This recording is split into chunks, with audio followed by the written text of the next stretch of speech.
Zdravo društvo, ja sam Igor iz IM Customsa i danas ćemo raditi unboxing ili kako se kod nas popularnije kaže otkutijavanje ovog EKA FC7970 CSQ Nickel Plexi bloka za vodeno hlađenje grafičkih kartica, kao i tutorial njegovog postavljanja na jednu od ovih MSI 7970 kartica. Linkove i bloka i kartica možete naći dole u opisu, pa da krenemo. Kao što možete vidjeti, EKA blokovi se pakuju ovakvim belim kutijama sa ovim kružićima zbog njihovog CSQ dizajna i kada se ona skine imamo naranđastu kutiju sa EKA logom koju ćemo sad otvoriti. U gornjem delu vidimo dodatke koji idu uz blok, a to su puno malih šrafčića i plastičnih šajbnica, onda dobijamo jedan ključ kao i par termalnih padova koji će nam kasnije trebati. I naravno uputstvo.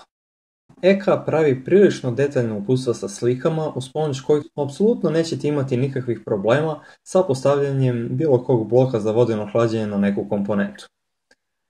I sada polako prelazimo na glavni deo.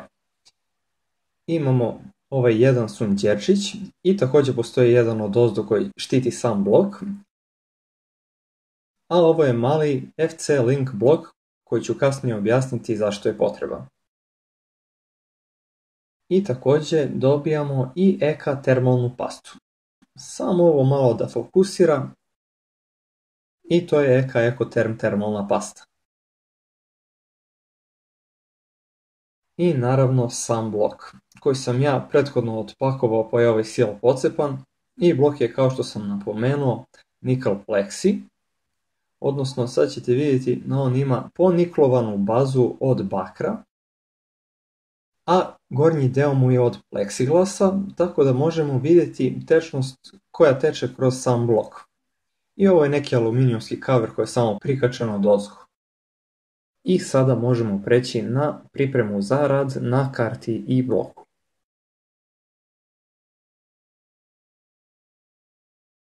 Dakle, za postavljanje ovog EKA bloka na grafičku karticu treba će nam sam blok i kartica i to je sve.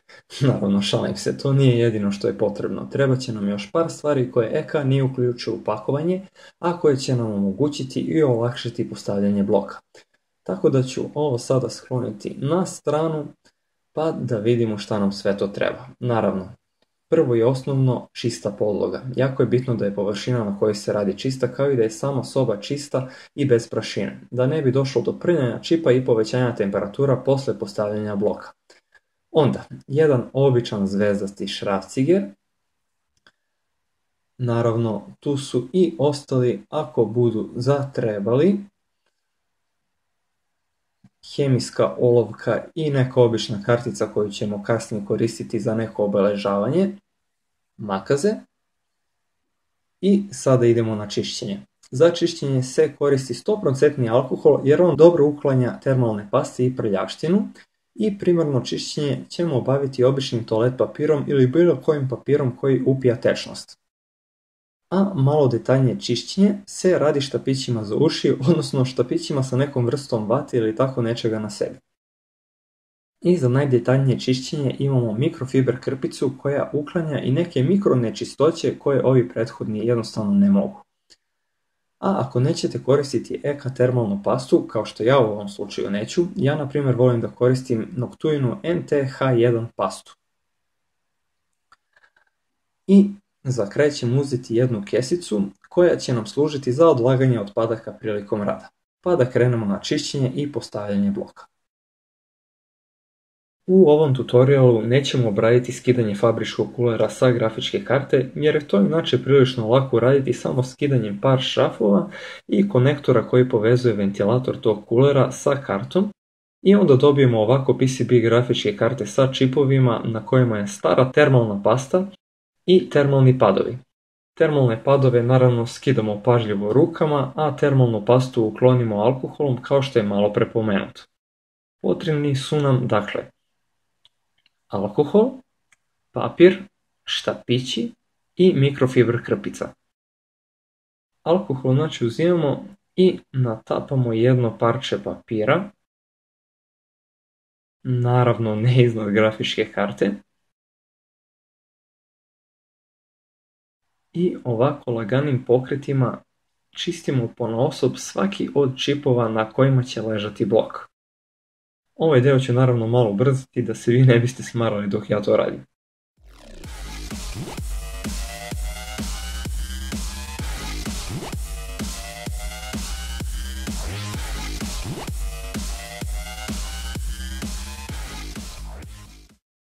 Onda, pošto su nam ponegde ostali mali parčići papira, sada to isto radimo ali sa štapićima. Tako što prvo malo zategnemo ovu vatu da i ona ne bi spadala i prelazimo preko čipa. Takođe i nju malo natapamo alkoholom.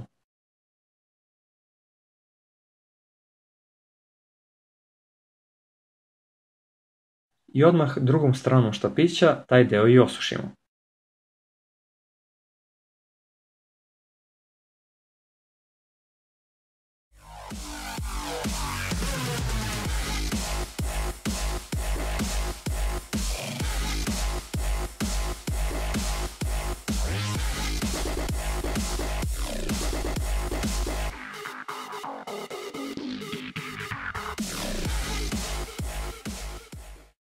Čak i posle ovog koraka ostaju mali parčići vate na čipovima, pa zato koristimo i ovu mikrofiber krpicu i detaljno brišemo čip.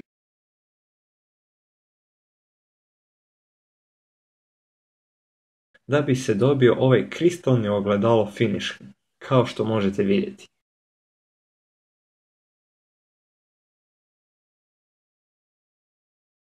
Poenta svega ovoga je čišćenje radi smanjenja temperatura, odnosno što je čip čistiji, to je manje prljavština koje onemogućuju prolaz toplote sa čipa na kuler, u ovom slučaju blok. I mi to naravno ne želimo.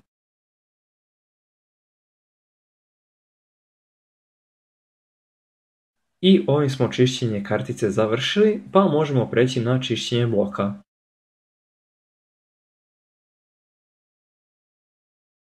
Blok iz fabrike dolazi prilično čist, pa i nije baš neophodno detaljno čišćenje alkoholom, već samo ovako malo preći preko njega mikrofiber krpicom radi estetike gornjeg dela i možda samo preći po bazi da bi se uklonili eventualni otici prstiju i neke sitne nečistoće.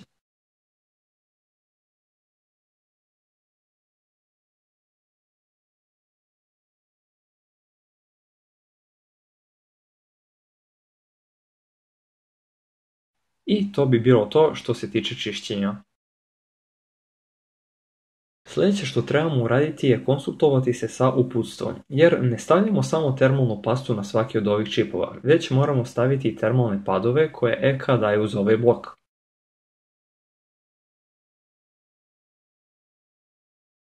Termalni padovi dolaze u dve veličine i debljine, veći je pola milimetra debeo, a manji 1 mm, i njih treba iseći po ovom nacrtu.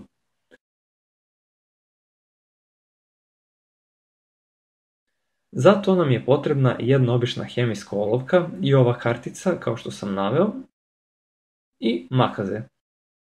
Pa ćemo i ovaj deo malo ubrzati.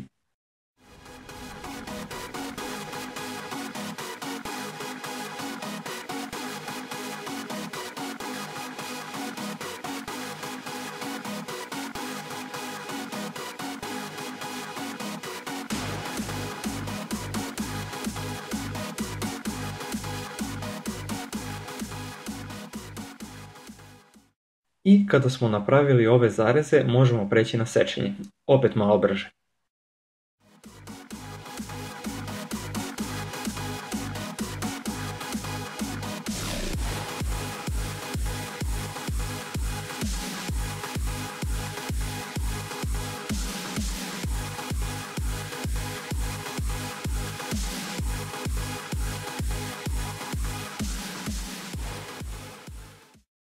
Njih, kao što vidite, i nije baš potrebno u milimetar precizno seći. Bitnije je kako ih treba postaviti, odnosno postaviti ih da lepo naležu na čip i da to lepo izgleda. Pa da krenemo sa postavljanjem padova. Sada kada smo završili sa seckanjem, krećemo sa postavljanjem padova i po uputstvu vidimo da sve ove od 0,5 mm debljine stavljamo po memorijskim čipovima i po VRMU, a ovaj mali debljine 1 mm stavljamo samo na ova dva mala čipčića. EK preporučuje stavljanje termalne paste pre stavljanja termalnih padova, pa ću i ja staviti samo po jednu kap svuda da bi se oni lepše zalepili, jer ćemo posle morati naopako da okrenemo kartu da bi stavili blok, ali o tome kasnije.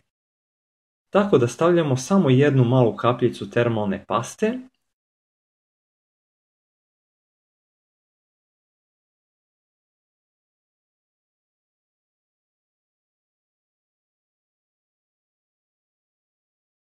kao što možete vidjeti i na taj čip lepimo termalni pad. On sa obe strane ima zaštitu, odnosno belu sa jedne i providnu sa druge strane.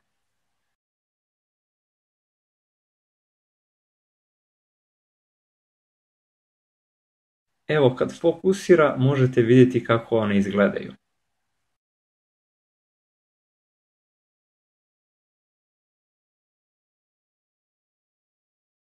Tako da ja obično skidam prvo jednu u potpunosti, pa lepim na čip. Sada bitno je, na primjer, kod ovih čipova koji su niže, da zalepimo termalni pad baš po donjoj ivici čipa. Jer kada dođe blok na nju, taj pad može da štrči i da se vidi. To radimo samo estetike radi, odnosno ništa ne smeta i ako malo pređe, ali ovako lepše izgleda.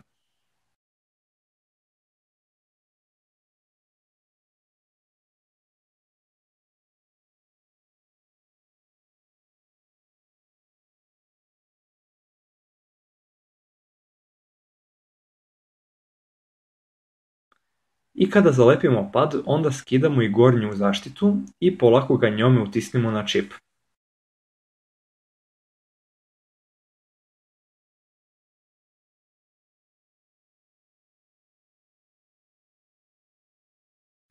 I eto, zalepili smo prvi pad i to baš uz ivicu čipa.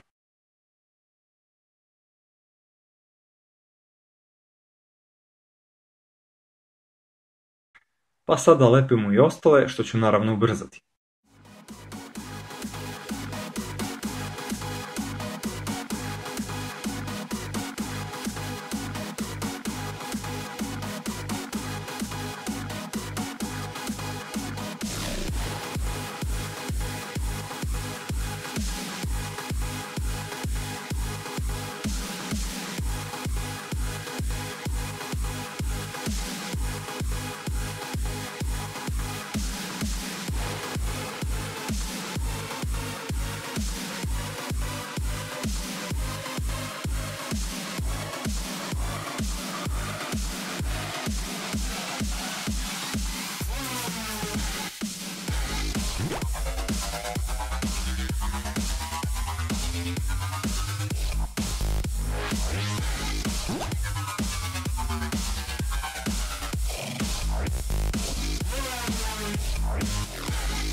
Sada, bitno je kod ova dva čipa da ne preklopimo ovu rupicu, jer će tu možda ići neki šrafić.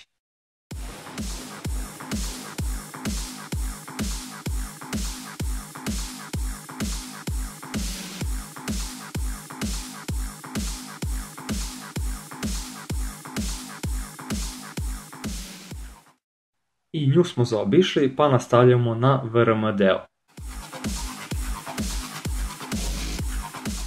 Ipak će mi za ovo biti potrebna pomoć pincetice da bi lepše zalepio pad. Pa da nastavimo.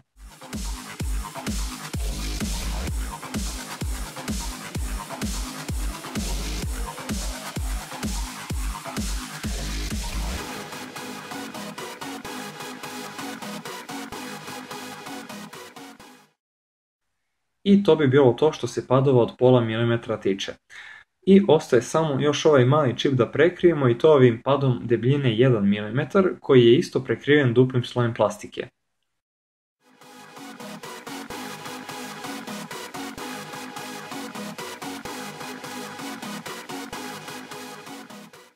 I njega smo završili. Sada nam još samo ostaje da stavimo termalnu pastu na glavni procesorski čip grafike i da stavimo blok na nju. Termalna pasta koju ću ja koristiti je Noctua NT-H1 pasta.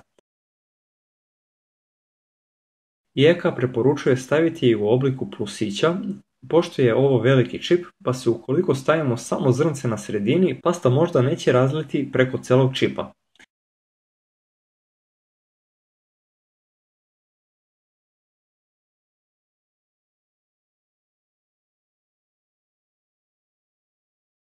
I to je, kao što vidite, jedan mali plusić.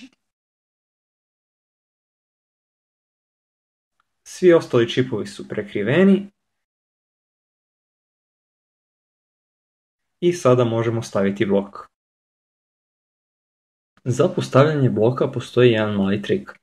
Pošto je blok teško postaviti ovako odozgo na grafičku karticu, jer prvo ne možemo tačno nacentrirati sve ove rupe gdje trebaju doći šrafovi, a drugo, i kada bi ga tako postavili, ne možemo ga zašrafiti za kartu odozdo bez okretanja karte zajedno sa blokom koji nije fiksiran na njoj. Blok ćemo staviti na ivici stola, naopako, i onda ćemo kartu okrenuti i postaviti na njega. I to ćemo sada uraditi ovako.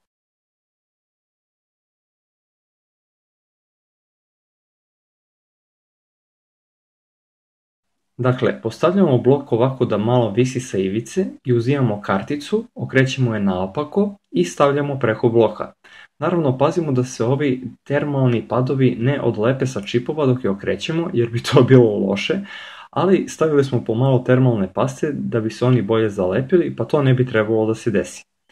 Polako okrećemo, proveravamo da li se nešto nije slučajno otkačilo i gledamo da pogodimo ove rupe u bloku u odnosu na one koje su na karti. I onda lagano prislonimo kartu.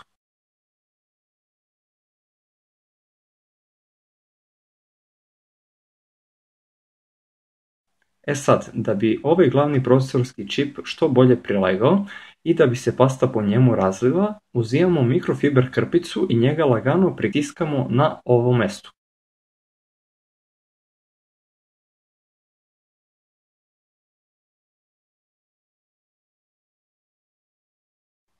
Kao i na ostalim mestima, pomalo.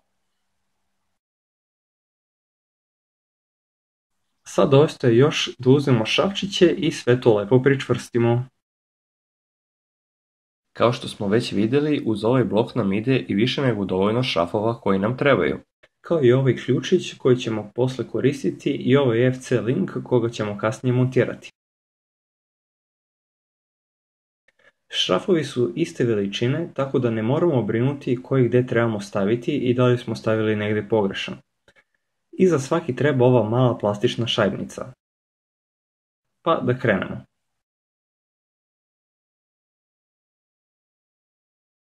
Najbitnije je prvo ove 4 rupe zašrafiti jer su one oko glavnog čipa. Pa stavljamo 4 šajbnice i dijagonalno šrafimo 4 šrafića.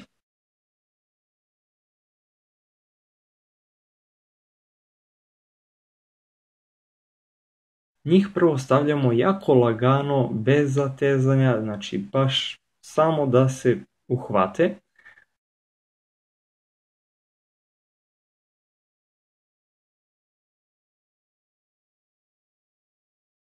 Pa kada ih sve postavimo, zatežemo ih malo jače, isto dijagonalno, ali ne prejako da ne bi pojeli navoje ili polomili PCB karte.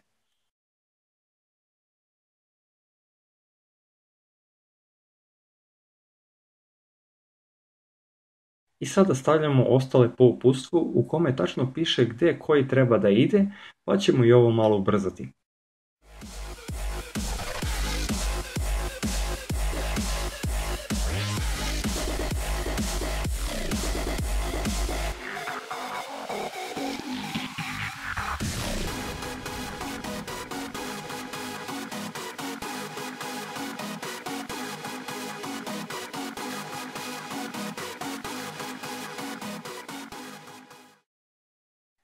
I to je to. Vizualno pregledamo da li je sve to lepo zašrafljeno i zategnuto, da li negdje ne fali neki šrafčić.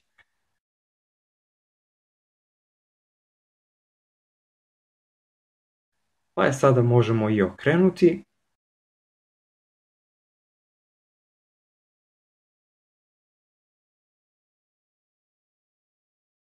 I sada nam ostaje još samo FC link i za sekund ćete vidjeti i čemu on služi. I najzad stižemo do FC linka. To je mali blok od pleksiglasa koji EK uključuje uz ovu vrstu blokova, koji ima dve gumice i ovaj veliki šraf. On se kači na ove blokove jer su rupe za fittinge na ovim blokovima na ovom mestu. I kada se blok stavi na matičnu ploču, te rupe gledaju na dole, što je jako nepristupačno i teško je staviti i fittinge i rasporediti creva po kućištu ako su oni na tom mestu. Zato je EK napravio ove linkove koji idu besplatno u svaki ovakav blok i oni se ovdje pozicioniraju i daju lakši pristup bloku odozgo. Pa ćemo vidjeti kako je prosto njega postaviti.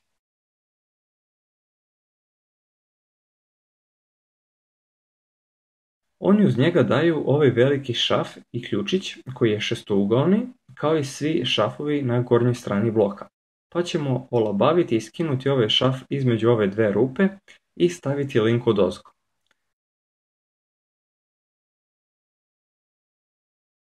Jako je bitno da pazite da se ove dve gumice ne pomere ili ispadnu pri postavljanju bloka jer one služe da bi spriječile curenje tečnosti između bloka i linka po vašem sistemu. Dakle, stavljamo blok i šraf i lagano zatežemo, naravno ne prejako jer zatežemo šraf u pleksiglas da on ne bi pukao, samo dok se ne osjeti malo jači otvor pod prstima.